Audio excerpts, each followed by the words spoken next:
Hello, this is Dr. Sina McCullough from Hands Off My Food. Today we're discussing how the media has helped corrupt our food system and changed our perception of food. Joining me to discuss this topic is Barry Green.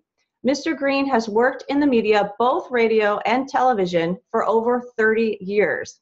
He is currently the managing director at Western Tourist Radio in Australia. Mr. Green, thank you for joining us.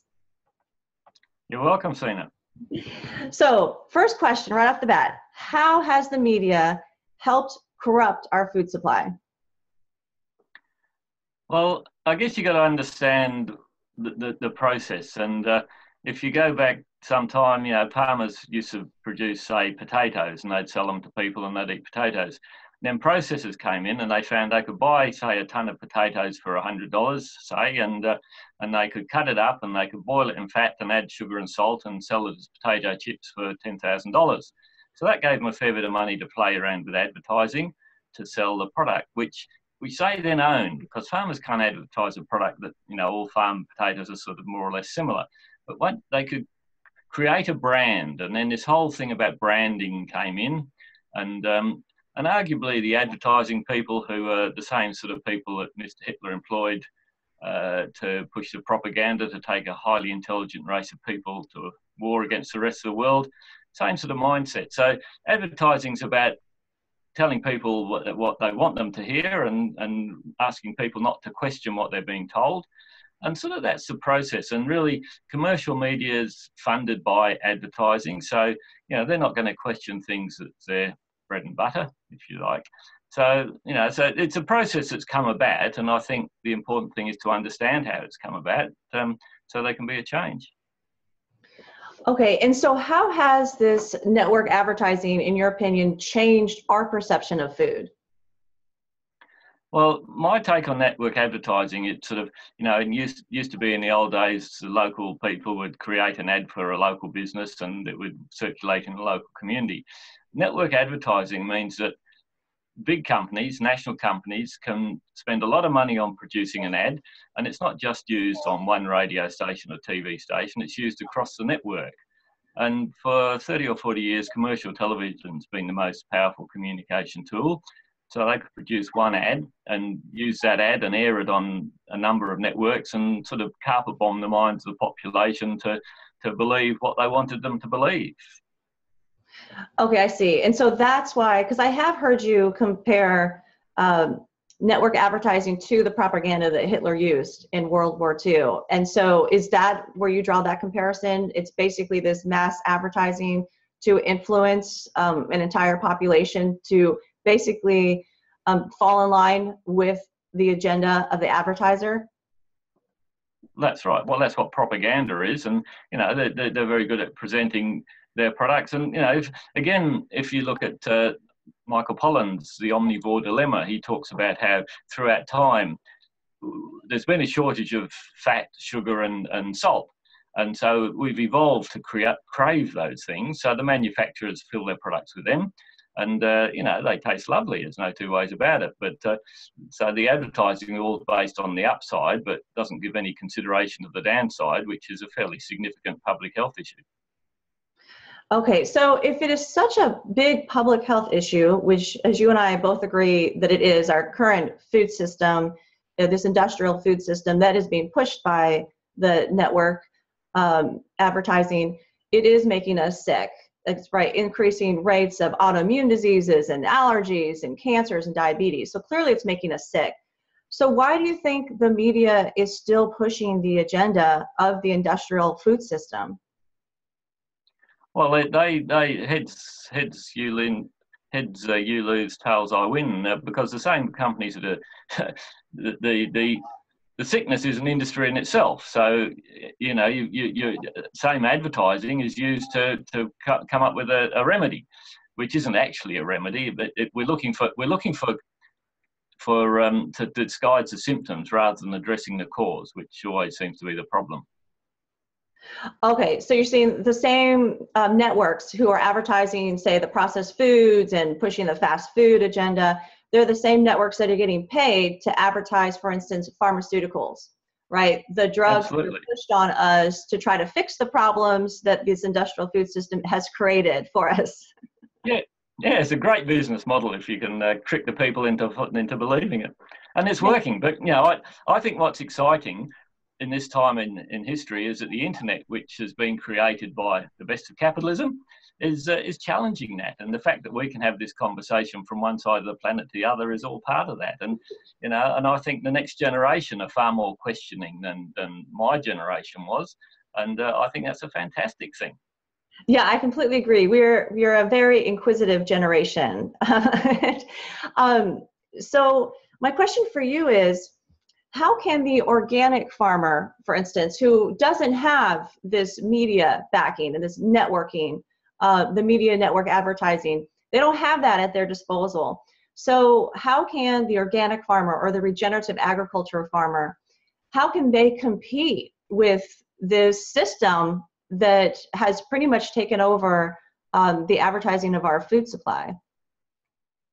I think maybe it's taken over more in America than it has so far in Australia, but I think the pure economics of it is that regenerative agriculture farmers who are questioning it are using less expensive inputs and are actually becoming more profitable by using less inputs.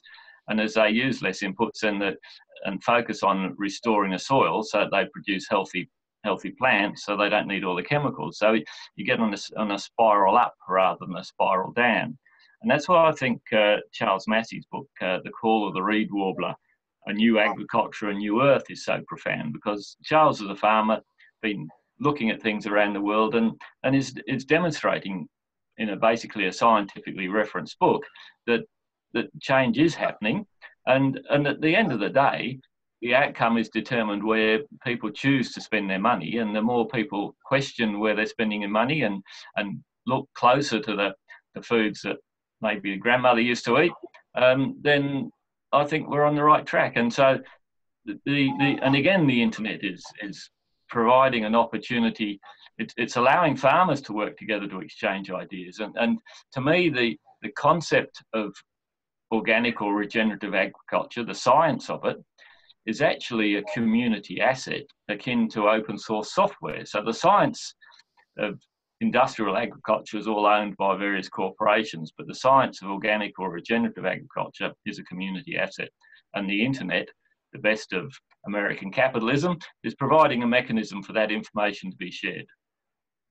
That's awesome. I love that. And I completely agree. Like, we are so blessed to live at the time that we do, when we have the internet at our disposal and we can find independent research and we can get online and find our local farmers and go visit them and buy food direct from the farm. I mean, so you're right. It's a fascinating time. I completely agree with the power lies with the consumers, right? It's speaking with your dollars to move that market.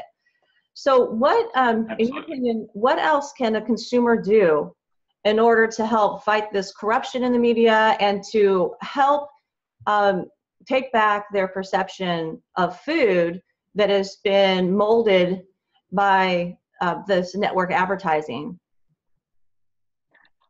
Well, I think we need to understand that human beings haven't evolved. We're still the same as we were 1,000 years ago. And the foods that we were eating then, we should be eating now. And, the whole processing industry, apart from the processing, but then there's, if a product isn't eaten fairly soon after it's produced, it has to have all sorts of preservatives in it. And, the preservatives are another can of worms, not exactly a can of worms, but that would be better if they were perhaps a can of worms. But the chemicals that are the preservatives are part of the problem. And if they stop the food going off, what chance have you got of digesting it? So, the whole human biomes about all these bugs that we have inside us, and bugs aren't bad. 99% of bugs are good. But we've had this paranoia about bugs and they're always killing them off, but we need them. We've evolved in a symbiotic relationship with those bugs over millennium, and it's only in the last 40 or 50 years we've sort of tried to exist in a hydroponic type existence, but that's not good for any of us. Okay, awesome. I totally agree too. So basically the point is, choose foods that are going to help feed the bugs, the good bugs in your body, And those foods are those whole foods that come from the organic or regenerative agricultural farmers. And if you choose those foods, right, if you speak with your dollars by choosing those foods, you'll move the market. And in essence, right, will you then affect the advertising? Like, can you affect the advertising with your food choices? Well, I don't know. I think, the advertising will do what it does. I think, the point is we're not victims. We've all got choice. We might have to spend a bit more, but if you've got decent quality, you don't need as much. We're forever looking for cheap food, but we spend top dollar for a designer T-shirt. I don't get that. But we are what we eat, so we should spend the money on what we eat. And if you want to think of it in purely economic terms, it's probably a better return on investment spending good money on decent food than spending heaps of money on getting fixed up by the medical system in a few years' time. Exactly. I couldn't agree more. So, and I would like to put in a plug for you. So one way that I think that consumers can help to fight the corruption in the media, and then doing so change their perception of food, is to support what I would call like the independent reporters. So these are the reporters that don't have their hands tied from sponsors or advertising, right? So they have the ability to speak the truth, and that is, if they have an agenda, that is their one agenda, is seeking the truth and reporting it honestly. And in my opinion, you are one of those reporters.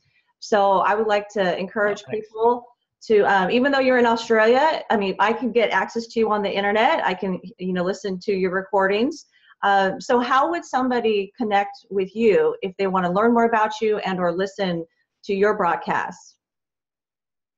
Well, I like to think it's not so much about me, but it's about, we do operate tourist radio stations in Western Australia. Primarily, they're about promoting tourism, but our website's touristradio.com.au, and within that it's much more than about tourism. I've got pages on organic agriculture, agri-tourism, and I just use it as a place to get ideas out of my head and link to all sorts of things that make sense. And I'll link to your website. This is part of this. It's a symbiotic relationship that is developing, and it's the essence of stable ecosystems, as Charles Massey says in his book.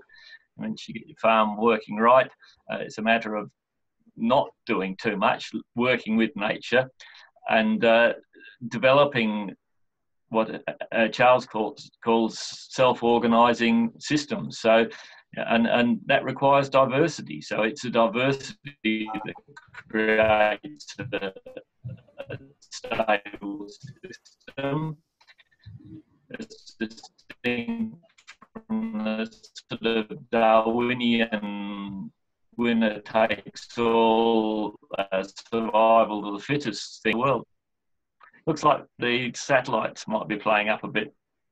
We got satellite internet connection here, and it's raining a bit heavy, so that the internet isn't everything, but it's pretty jolly good. Yeah, I heard that. It's jolly good. Hello, can you hear me? Yes, now I can hear you. So with that said, so we are having satellite problems, but it's all right. You gave us a great deal of important, impactful information. I appreciate it. I will include a link below this video when I post it so that people can easily reach you. Thank you so much, Mr. Green, for coming on today and explaining this important topic to us. Thank you, and it's great that we have this ability to have this conversation. And I guess the real message is think about what you're putting in your mouth. I love that. And on that note, all right, thank you so much, and we'll see you next time.